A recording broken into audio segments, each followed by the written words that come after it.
orang akan sadar nggak layak dicontoh. Apa yang bisa dicontoh dari kehidupan tokoh yang seperti ini mengajarkan moralitas tapi jauh dari standar moralitas. Nah,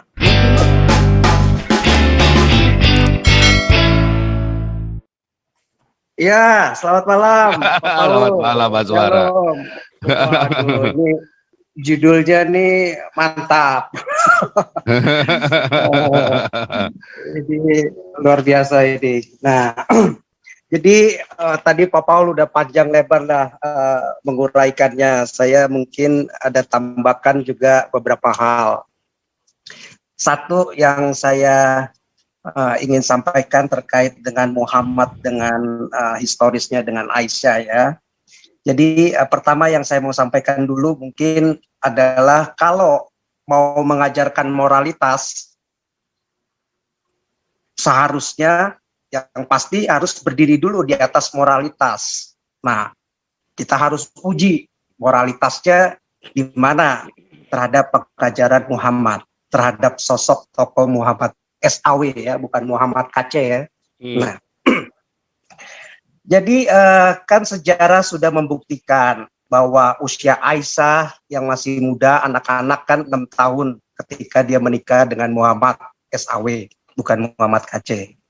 Dan 9 tahun ketika dia memulai kehidupan keluarganya. Itu sudah dianggap data sejarah yang final, sudah terpercaya selama berabad-abad, sudah nggak bisa diganggu-gugat lagi. Quran, hadis-hadis mencatatnya.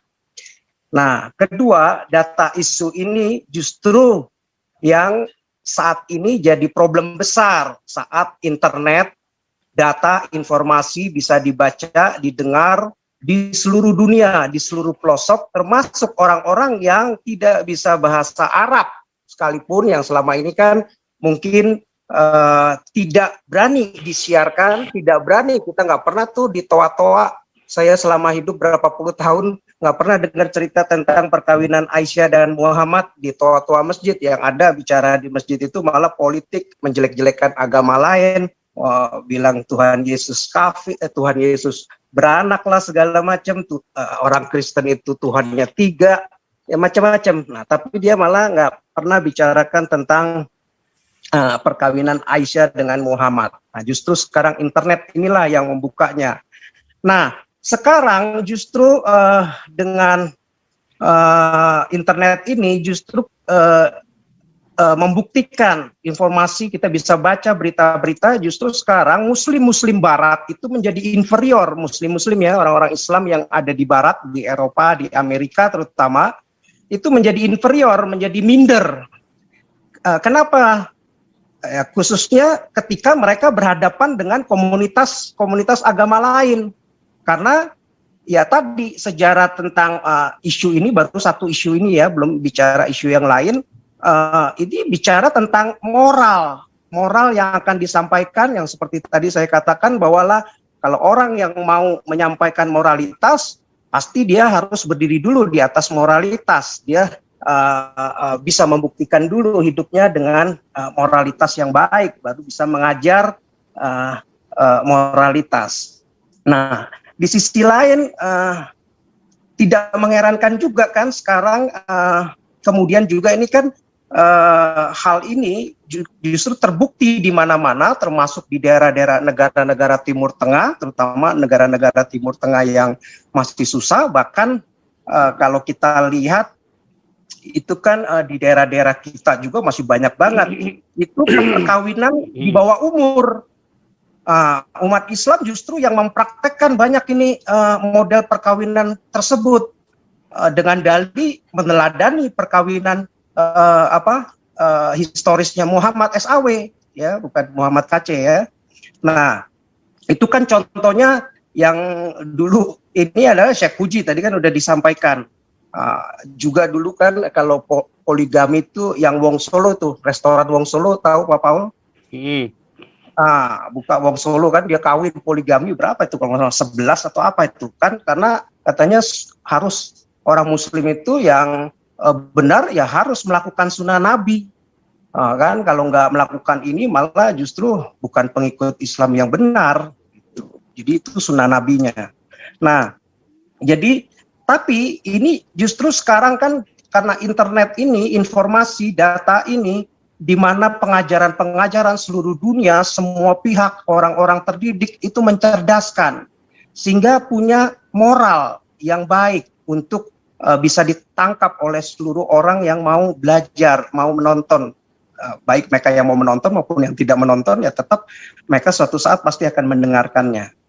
Nah, kenapa saya bilang nanti ajaran Islam ini sulit untuk berkembang?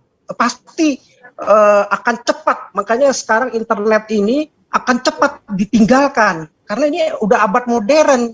Perilaku, moralitas, pengajaran yang seperti ini, dan teladan yang seperti ini, orang akan sadar nggak layak dicontoh. Apa yang bisa dicontoh dari kehidupan tokoh yang seperti ini, mengajarkan moralitas tapi jauh dari standar moralitas.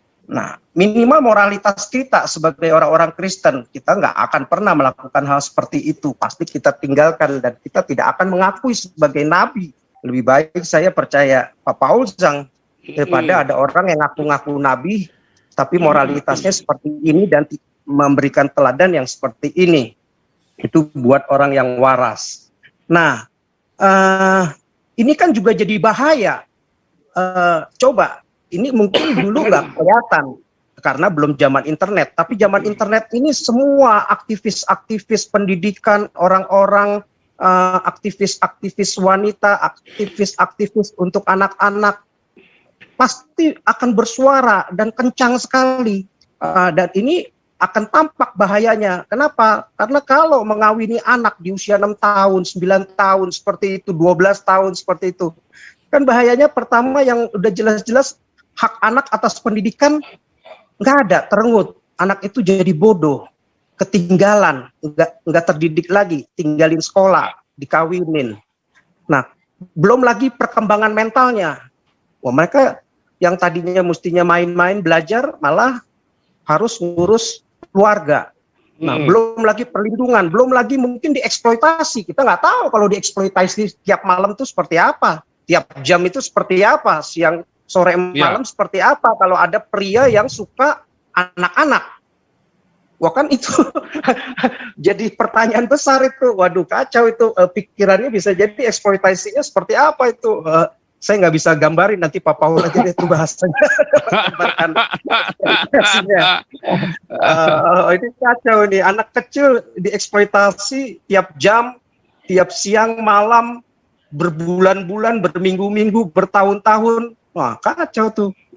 Nah, terus belum lagi kesehatannya, reproduksinya, kejiwaannya, kan jadi sesuatu yang menjadi masalah. Itu yang menjadi sesuatu yang bahaya. Nah, juga di sisi lain saya mau melihatnya sebagai pakar hukum Islam aja masih belum jelas sampai sekarang, masih simpang siur karena terkait dengan perkawinan anak ya, perkawinan masih anak-anak kecil ya. Mengingat istilah ini kan masih istilah perkawinan anak ini kan masih bukan lahir dari apa sih tradisi keilmuan Islam, ya kan? Bukan dari rahim tradisi keilmuannya Islam. Tapi ini kan justru di abad modern ini malah diajarkan oleh Barat bahwa usia akil balik untuk menikah ya sebaiknya 18 tahun minimal gitu. Nah, tapi kalau di Islam kan masih belum jelas, sampai saat ini masih simpang siur. Mereka bilang kan mungkin akil baliknya masih mencapai menstruasi atau masih ya pokoknya akil balik lah. Mungkin akil balik itu kan tapi nggak ditentukan umurnya. Bisa aja kalau 10 tahun, 12 tahun, 14 tahun. Nah, kalau 10 tahun, 12 tahun dibilang sudah menstruasi, udah akil balik boleh menikah, kan kesian yang tadi bahaya-bahayanya tadi itu, pendidikannya, perkembangan mentalnya, eksploitasi, hilang semuanya. Nah, jadi sesuatu yang miris lah kalau melihat sampai ada pelaku-pelaku yang melakukan sunnah Nabi, melakukan hal seperti ini. Dan ini bukan hanya Syekh Puji sama si siapa Wong Solo itu dengan terkenal poligaminya ya, tapi juga dilakukan kan banyak. Kalau kita kenal, yang saya tahu aja kan daerah Indramayu, daerah apa tuh Kerawang, daerah apa yang katanya terkenal janda-janda muda itu dikawinin umur 12 tahun, 14 tahun, 16, 14 tahun, 12 tahun itu udah kawin, 13 tahun kawin. Bapaknya jualin sawahnya kan, buat dikawinin, padahal belum bisa menghasilkan uang, belum mengerti cari duit, ya dijual sawah, ya udah kawinin. Nah ini kan akibat karena yaitu ngikutin tradisi yang dilakukan selama ini dan nggak jelas ukuran apa umurnya. Nah yang satu hal lagi saya mau bicara tentang pertanyaan besar. Kalau dengan hal seperti itu buat kita orang-orang Kristen itu kan mudah. Orang kita kan Kristen itu ya waras lah, pakai logika lah. Kalau mau mengikut satu pengajaran, bisa nggak sih tuh pengajaran itu dipercaya? Bisa nggak sih pengajaran itu, ajarannya itu bisa benar-benar itu datang dari Tuhan? Kita pakai logika, pakai akal lah, kan kita dikasih akal. Yang jadi pertanyaannya adalah, ini kan kalau di kita udah jelas-jelas ya, maaf saja buat muslim-muslim, kalau kalian bilang kita ini Tuhannya 3, ya kita justru mempertanyakan, bukan hanya mempertanyakan, dan sudah benar-benar meragukan bahwa Muhammad itu nabi yang dari Tuhan pencipta semesta alam. Mungkin kalau Nabi Allah SWT versi Muhammad ya oke, tapi versi kita sebagai orang Kristen pencipta alam yang menciptakan Adam sampai keturunan nabi-nabi Israel yang lain, ya justru buat kita itu adalah nabi palsu. Kenapa nabi palsu dan pengajarannya gimana bisa dianggap sempurna? Kenapa bisa seperti itu? Nah, saya mewakili Kristen-Kristen lah, katakan ini jadi logika saja. Pertanyaan buat orang Kristen kan mudah, gampang. Kenapa kita bilang palsu dan pengajarannya gimana bisa dibilang sebagai agama yang sempurna, yang terakhir yang sempurna? Nah kan satu, simple lah. Orang bisa dipercaya itu karena moralitasnya dulu. Ya tadi kan saya udah berkali-kali katakan bahwa mau mengajarkan moralitas ya pasti harus berdiri di atas moralitas. Nah sifat-sifat orang besar ya pertama adalah mesti harus integritas dulu. Ada keunggulan moral, wataknya yang bagus, jiwanya yang benar-benar takut akan Tuhan.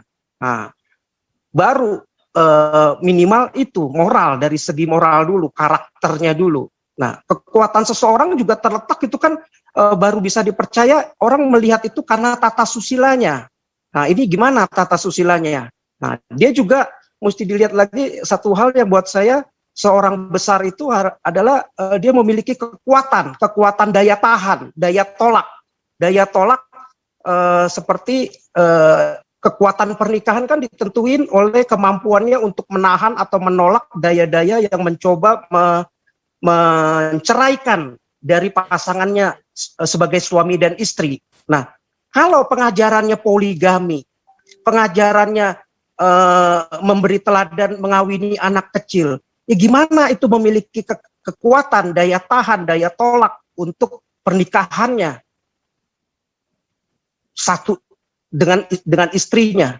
Ya nggak mungkin. Kalau poligami juga sama, pasti itu kan menyakiti istri-istrinya. Yang ikut poligami ya kebanyakan orang-orang yang mungkin secara keuangan kan nggak mandiri, dia karena ya udahlah ikut-ikutan akhirnya. Nah terus ke hal yang lain, orang baik itu justru membenci kejelekan orang jahat. Nah ini yang problem nih di masyarakat kita, orang baik ini membenci kejelekan orang jahat.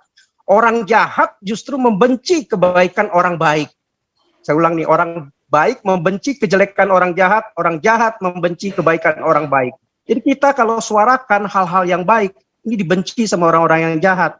Nah, kita orang yang baik akan benci terhadap tingkah laku orang yang melakukan kejahatan, orang-orang yang melakukan kejahatan. Nah, kita pasti akan jelek-jelekan orang yang jahat supaya apa? Sadar, jangan diikuti oleh orang-orang lain. Jangan orang lain itu terjerumus mengikuti kejelekan orang-orang yang jahat. Nah, saya juga jadi kita mau kan masyarakat kita ini juga supaya ini bagus Pak Paul. Jadi terus kita bersuara terus supaya, karena problemnya kan masyarakat kita ini sekarang sudah sudah tenggelam nih, kadang nggak sadar juga ke dalam penipuan, kebohongan, ya. Jadi justru hal-hal yang bohong, hal-hal yang tertipu malah dipercaya, malah dibela abis-abisan. Nah, ini justru mesti ada terang, pencerahan yang terus bersuara terus. Zoom kita bagus supaya masyarakat itu nggak gampang tertipu, nggak gampang dibohongin. Nah, seperti itu. Nah, satu hal lagi yang saya mau kutip adalah ini Pak Paul. Apa yang Anda percayai membentuk hidup kita, karena kepercayaan merupakan dasar perilaku, watak, sejak jalan hidup. Tingkah laku yang salah berdasarkan kepercayaan yang salah. Nah, jadi karena kepercayaan yang salah lah, tingkah laku kita, perilaku kita, karakter hidup kita jadi salah juga akhirnya, jadi berantakan. Nah, jadi satu hal lagi terakhir yang saya mau ngomong, manusia itu lebih daripada pesan. Pesan dapat dipercaya karena orangnya dapat dipercaya. Nah, kalau teladan yang seperti ini, apakah ada orang yang suka kawin dengan anak kecil? Apakah ada orang yang kawin istrinya banyak? Itu aja lah yang kita lihat isunya dulu. Apakah bisa dapat dipercaya orang seperti ini? Saya nggak mungkin akan mempercaya orang seperti ini. Walaupun dia ngomong, oh dia bisa melakukan apapun, saya ngelihat pasti dari moralitasnya dulu. Itu dulu Pak Paul. Ya, tadi Muhammad SAW bukan Muhammad Aceh ya Pak? Bukan. Berarti masih orang Tionghoa itu ya Pak ya? Marga Sao itu Pak ya? Tetangganya Pak. Marga Sao, saudaraan sama si Felix itu ya?